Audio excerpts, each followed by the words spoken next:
I was singled out for that. I was a bit of a class clown growing up, and I still remember the day that my teacher, um, who's who I'm still very close with to this day, um, looked at me in the middle of the class and said, "Lemmy, you need to stay after class." And I was for certain I was in trouble. Um, but luckily, she sat me down and said, have you ever heard of opera music? Opera? And I hadn't. And so she hands me a cassette tape featuring Luciano Pavarotti singing different arias.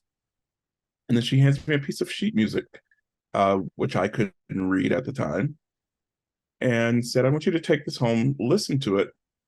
She knew I had a talent at mimicking different sounds, which a lot of singers do.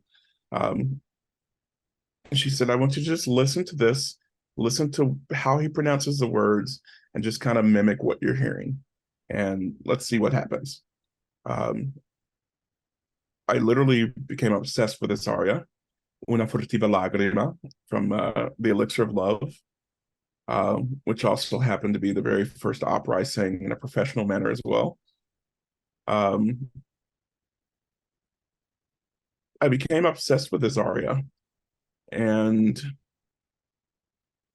began to listen to, once I had learned it, I began listening to the other arias that followed it on the cassette tape.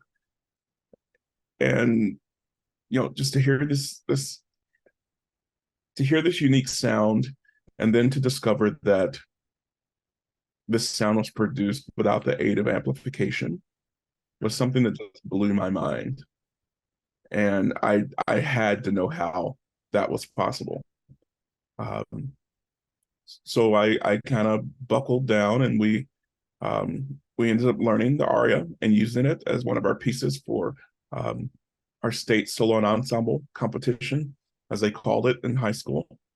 And we were lucky enough to receive the top rating. And thanks to that, again, my judge for that day actually introduced me to the place where I ended up going to school, which was the Oberlin Conservatory of Music. We went in and sang in a blind audition. And once we finished, we walked out. And right behind us, the judge comes walking out of the room and said, whoever was just here singing, please come back at the end of the day. I would like to speak with you. So we went back. And once she was done, we sat down and had a nice talk. And, she asked, is this something you think you might want to do for a living? Have you considered where you're going to school? And she introduced me to Oberlin and to Richard Miller, who ended up becoming my first primary teacher. And the rest is history.